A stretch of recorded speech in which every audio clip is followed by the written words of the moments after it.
يا حبيبنا علي. Bismillah, alhamdulillah, wassalatu wassalamu ala rasulillah Muhammad ibn Abdillah wa ala alihi wa sahbihi wa mawalah. Rabbi shrah li sadri wa yassir li amri wa ahlul uqdatan min lisani yafqahu qawli. Allahumma rzuqna fahman nabiyyin wa yuzal mursalin wa hilhamal malaikatil muqarrabin ya akramal akramin. Alhamdulillah, bersyukur kehadirat Allah Subhanahu wa taala. Kembali malam hari ini kita melanjutkan kajian kitab Nashaihul Ibad karangan Al-Imam Nawawi Al-Bantani. A'udzu billahi minasyaitonir rajim. Bismillahirrahmanirrahim.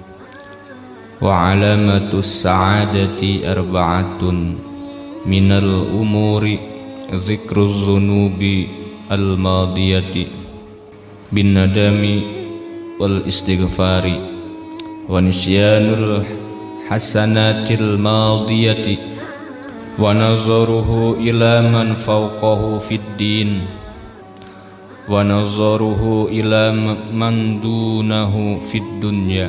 Bima'na wallahu a'lam bil muradi. Malam ini kembali kita melanjutkan kajian kitab Nashaihul Ibad, yang mana minggu kemarin kita membahas hadis Rasulullah sallallahu alaihi wasallam, alamatus syaqawati arba'atun, alamat tanda orang-orang celaka. Malam ini lawan daripada celaka adalah bahagia. Wa alamatus sa'adati arba'atun, tanda-tanda kebahagiaan itu ada 4.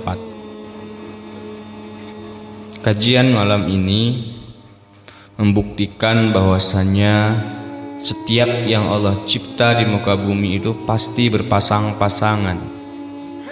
Wa min ayatihi an khalaqalakum azwajain, yang Allah ciptakan di muka bumi itu berpasang-pasangan.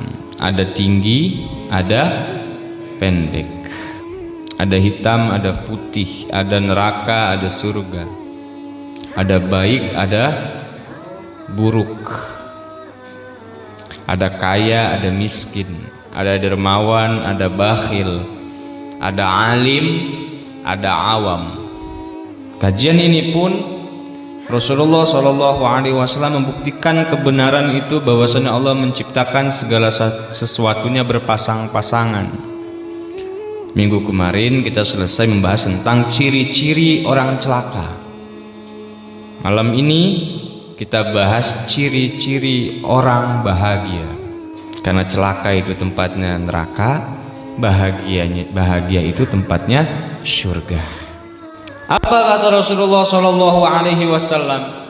Tanda-tanda orang yang akan mendapat kebahagiaan dari Allah adalah zikruz dzunubi al-madiyah, mengingat-ingat dosa yang telah dilewati, bin nadami wal istighfari, dengan cara menyesal atas perbuatannya dan selalu minta ampun kepada Allah. Itu ciri orang-orang yang ingat dengan dosa-dosa yang telah lalu.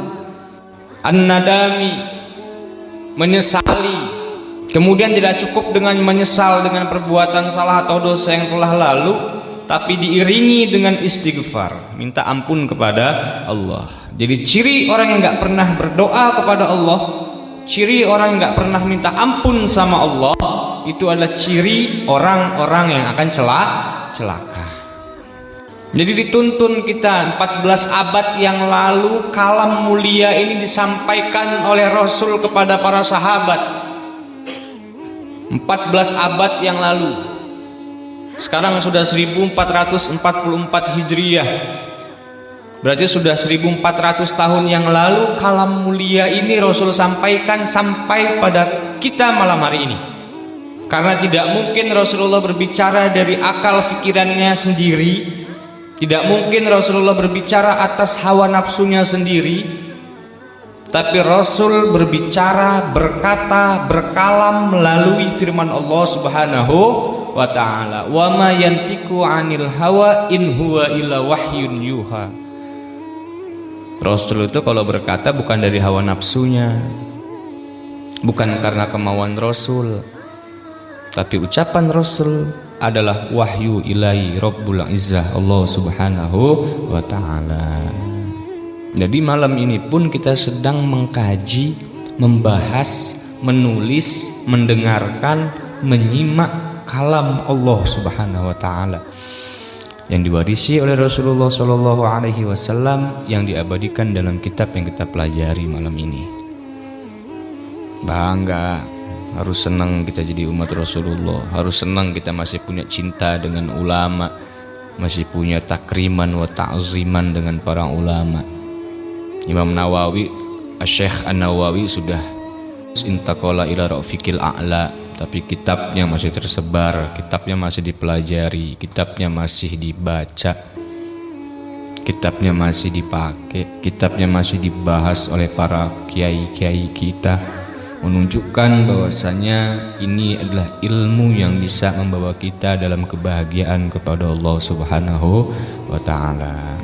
Itu yang pertama, kata Rasulullah Shallallahu Alaihi Wasallam, tanda orang bahagia adalah orang yang selalu mengingat-ingat dosa, orang yang selalu mengingat-ingat kesalahan, agar dirinya termotivasi, terdidik untuk terus beristighfar, ibadah, mendekatkan diri kepada Allah demi pengampunan yang Allah berikan ila yaumil qiyamah. Dan di dalam surat Hud, Allah Subhanahu wa ta'ala berfirman, innal hasanat yudhibnas sayyi'at. Sungguh kebaikan itu menghapuskan dosa-dosa. Sungguh kebaikan itu menutupi kesalahan-kesalahan. Makanya orang yang hijrah, bahasa hijrah itu dari minaz zulumati ilan nur, dari kegelapan menuju ke tempat yang bercahaya, pasti yang dididik adalah berbuat baik. Karena sudah terlalu banyak buat salah di masa lalu, sudah terlalu banyak buat dosa di masa lalu, sehingga orang ini mendapat hidayah dari Allah, mendapat taufik dari Allah, kemudian bin nadabi wa il istighfar, menyesali perbuatan yang telah lalu, kemudian beristighfar kepada Allah, sampai pada akhirnya dosa-dosa yang telah dia lakukan itu tertutup oleh Allah, terhapus oleh Allah, dikarenakan banyak melakukan amal baik. Anak-anak kalian, cara menghapus kesalahan sama orang tua, tadi pagi bikin kesel orang tua, ngebangunin pagi sekolah sambil marah-marah kan orang tuanya. Pulang sekolah kalian cium tangan kedua orang tua, kalian perlihatkan kalian mengambil wudhu, make mukena, make koko yang laki-laki, sholat zuhur. Itu perbuatan baik yang bisa mengobati luka hati orang tua yang tadi pagi kalian sakiti. Orang tua kan gitu kalau ngebangunin anak-anak sekolah, kabun. Nah, wih bangun nih, udah siang ini sekolah kamu ini ya. Orang tua gitu. Terluka kan hati orang tua kalian, kecewa kan hati orang tua kalian. Kalian buat orang tua kalian marah di pagi hari. Tapi bukti kasih sayang orang tua sama kalian, walaupun orang tua kalian sedang marah sama kalian, tetap ketika sekolah dikasih uang jajan. Baik orang tua mau marah-marahnya sama Allah juga. Allah itu marah karena Allah sayang. Guru itu marah karena guru sayang. Orang tua marah pun karena orang tua sayang. Karena orang tua juga kalau marah sama anak dapat dosa dari Allah. Tapi dosa itu tertutupi karena sudah orang tua ngasih jajan samaan. Innal hasanat yudhibnas sayyi'at. Sungguh kebaikan itu menutupi dosa-dosa. Quran surat Hud. Zalika lidzakirin. Itulah contoh bagi orang-orang yang selalu ingin mengingat kepada Allah. Karena setiap perbuatan baik itu bisa menghapuskan kesalahan kalian. Makanya kalau ada orang yang gak suka sama kamu, orang jangan kamu orang balas gak suka, tapi balas sama yang baik, biar malu itu orang yang gak suka sama kalian. Jangan dibales buruk, balas baik. Lihat Rasulullah Shallallahu Alaihi Wasallam dilempari kotoran unta. Ketika mau dakwah dilempari oleh kotoran-kotoran tanah liat sehingga bajunya untuk dakwah kotor, dilempari batu. Ketika orang itu tidak melempari lagi di hari selanjutnya, Rasul bertanya, Mana orang yang biasa ngelemparin saya sama batu? Kok ini nggak ada? Ada yang bilang, ya Muhammad sakit tuh, lagi di rumah lagi sekarat. Luar biasa jahatnya sama Rasulullah, luar biasa bengisnya sama Rasulullah. Ketika Rasulullah tahu orang itu sakit, padahal orang itu nggak beriman sama Allah, bahkan orang itu durhaka sama Rasulullah. Ketika sakit, yang menjenguk pertama kali adalah Nabi kita Muhammad Sallallahu Alaihi Wasallam. Keluarganya nggak mau jenguk, temennya nggak mau ngejenguk, karena hakikatnya tahu temennya itu kalau yang sakit ini emang orang rusak. Keluarganya tahu kalau yang sakit ini adalah orang rusak. Tapi Rasulullah balas dengan kebaikan, sehingga menimbulkan sebuah anugerah dari Allah. Orang tersebut yang ditengok oleh Rasulullah mengucapkan la ilaha illallah, kemudian beriman kepada Rasulullah Shallallahu Alaihi Wasallam. Jadi sungkemnya jangan cuma setahun sekali sama orang tua. Kamu orang, ya Allah, minta maaf sama orang tua, ya dikasih kekuatan sama Allah setahun sekali. Bikin nangis orang tuanya, bikin kecewa orang tuanya tiap hari. Ya, yang pertama kata Rasulullah Shallallahu Alaihi Wasallam, alamat atau ciri tanda orang yang akan mendapat kebahagiaan adalah mengingat dosanya yang telah lalu sehingga terbimbing dirinya untuk menyesal atas segala perbuatannya dan meminta ampun dengan cara istighfar kepada Allah Subhanahu wa taala. Wa nisyanul hasanatil madiyah. Yang kedua, ciri orang yang akan mendapat kebahagiaan, sabda Rasulullah Shallallahu Alaihi Wasallam, melupakan segala kebaikan yang telah lalu. Kalau tanda-tanda orang celaka kan selalu ingat-ingat kebaikan. Celaka kamu orang ingat-ingat kebaikan. Makanya di sini melupakan kebaikan yang telah kalian lakukan itu pertanda akan mendapat kebahagiaan dari Allah. Karena merasa kebaikannya belum tentu diterima sama Allah.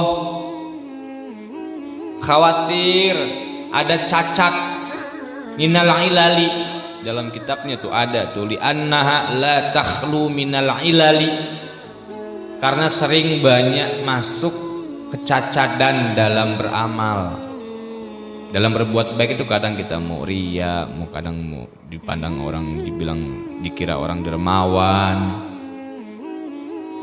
Makanya udah lupain aja. Kalau kamu orang udah baik hari ini sama orang, besok terusin berbuat baiknya, jangan diliburin. Minggu kemarin kan sudah bahas dengan detail. Masa iya kamu orang masukin kotak amal Mas Leo 20.000 untuk 5 kali Jumat, berarti 1 kali Jumatnya 5.000. Tapi dirapel Mas Leo, kenapa nggak tiap Jumat aja Mas Leo ngisi kotak amal 20.000? Kenapa harus Jumat ini 20.000, besok enggak, besok enggak, Jumat besok enggak, Jumat besok enggak? Karena udah ditalangin dengan 20.000. Ya Allah, perhitungan amat. Hidup mah jangan kayak Bang Madit ya, ruwet. Tahu Bang Madit nggak kamu orang? Yang perempuan tahu Bang Madit nggak? Lihat nanti Islam KTP tahun 2010-an lah itu film. Udah ngasih ke orang dicatat, alhamdulillah ngasih orang miskin 10.000. Ngasih anak yatim 5.000 dicatat, alhamdulillah ngasih anak yatim 5.000. Ngapain diinget-inget? Amal mah udah ada yang nyatet, malaikat raqib wal atid. Kamu orang mah jangan. Makanya orang yang bahagia itu diperintahkan oleh Rasul untuk melupakan kebaikannya agar termotivasi untuk kembali berbuat baik. Jangan bilang udah. Ya. Pokoknya minggu kemarin mah kita udah gamblang lah ngebahas ini. Ini mah lawan katanya. Kalau yang jelek mah orang yang selalu ingat-ingat kebaikan. Kalau orang yang baik itu melupakan kebaikan. Wa nazarahu ila man fawqahu fiddin. Yang ketiga kata Rasulullah, orang yang akan mendapat kebahagiaan adalah orang yang selalu memandang orang yang lebih tinggi dalam perkara agama. Pas Dabegul Khairat tuh, kalian sama santri malam minggu ada hafalan Quran. Teman kita hafal 5 ayat, kita cuma 3 ayat. Ayo lomba-lomba tuh, berlomba-lomba tuh untuk bisa sama jadi 5 ayat minimal setorannya. Jadi semangat kalau kamu orang melihat perkara agama melihat yang paling tinggi itu semangat. Orang yang memandang orang yang lebih tinggi dalam perkara agama, dia akan bahagia. Ada perubahan dalam dirinya, semangat ibadah, semangat baca Quran. Makanya santri jangan berteman sama orang yang gak ngaji. Nanti agama kamu orang kalah. Santri jangan berteman sama orang yang hafalannya males. Nanti hafalan kamu orang kalah. Coba kamu orang rubahlah cara bergaul, rubah cara memandang. Pandang orang yang bagian perkara agamanya lebih tinggi dari kalian. Jangan dunianya, sasar. Makanya kalau untuk urusan agama, lihat yang lebih tinggi kalau mau bahagia. Urusan dunia, lihat yang paling bawah. Biar hidup kita bahagia, bisa syukur. Bu, dia kalau ngaji lancar ya baca Qur'annya. Tanya, gimana sih caranya biar baca Qur'an bisa lancar? Diajari. Jangan malu. Belum bisa sholat, belum bisa gerakan sholat, belum bisa bacaan sholat, tanya sama ahlinya. Percuma kita didatangin sama temen, dikirimkan oleh Allah teman yang solih, teman yang alim, teman yang baik. Apa gunanya untuk kita bertanya kalau kita tidak tahu tentang agama? Ya, itu yang ketiga kata Rasulullah SAW. Tanda orang yang akan mendapat kebahagiaan adalah orang yang selalu memandang orang lain dalam perkara agamanya tinggi. Biar kamu orang ikut termotivasi. Jangan cuma asal matete yang hafal beberapa ayat Quran. Kamu orang juga sebagai santri ya harus bisa lebih dari AA. Karena ciri guru yang sukses itu dia punya murid melebihi kapasitas kepandaiannya dari sang guru. Ceritain deh, ini mah nggak bohong, ini mah nggak dusta. Habibana Umar Al-Hafiz, sahibil Maulid Adia Ulami, membanggakan Al-Habibana Mundir bin Fuad Al-Musawwa. Jemaah Habib Umar itu nggak serami Habib Munzir di Jakarta, Bang Niki. Tapi Habib Umar mengacungi jempol dengan Habib Munzir Al-Musawwa. Itu ciri sukses tuh Habib Umar. Bangga dia punya murid, kemudian punya jemaah ribuan. Dan majelis terbesar di Indonesia adalah majelis Rasulullah SAW, pimpinan Al-Habib Munzir bin Fuad Al-Musawwa. Ya, yang terakhir kata Rasulullah SAW, tanda orang yang akan mendapat kebahagiaan adalah memandang orang yang lebih rendah dalam perkara dunia. Kenapa Allah mengatakan demikian? Melalui Rasulullah SAW, fayashkurullaha ta'ala ala ni'amih, agar tetap bersyukur kepada Allah atas segala nikmat. Jadi kamu orang mau lebih susah dari orang lain, lebih capek dari teman-teman kita, kerjaan ngoyo, nggak ada duit, nggak ada rokok, udah perkara dunia mah kita nggak boleh ngelihat yang atas, lihat yang bawah. Hari ini kita syukur ada makan, bisa makan nasi, ceplok telur, goreng tahu, goreng tempe, syukur.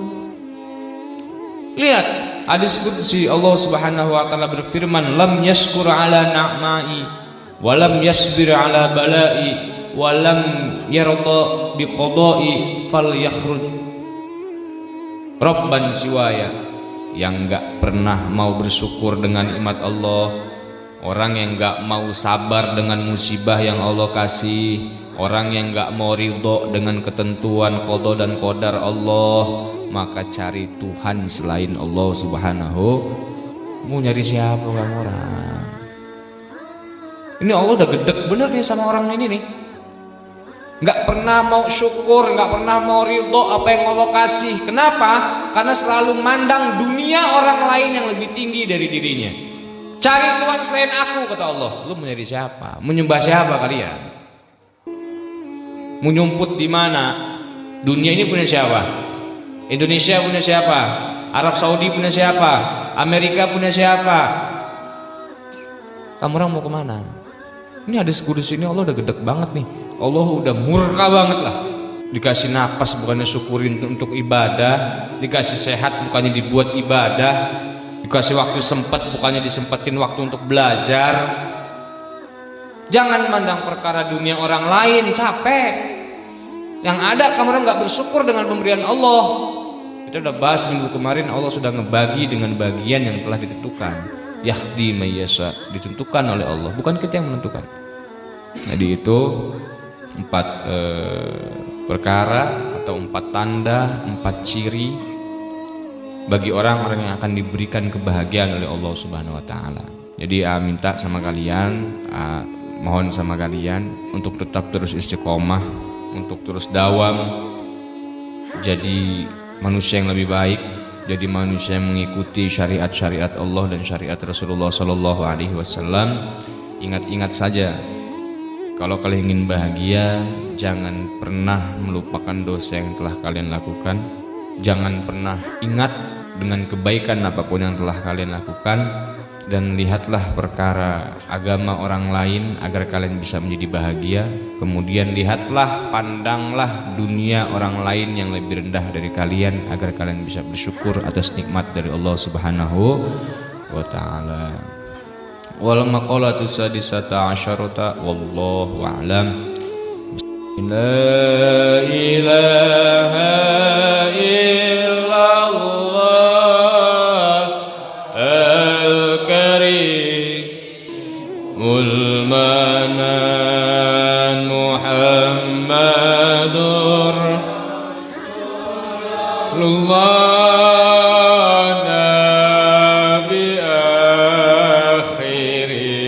zaman salatan tadfa'u biha ta'ana wa ta'una wal wujudi wal waba wal maut wal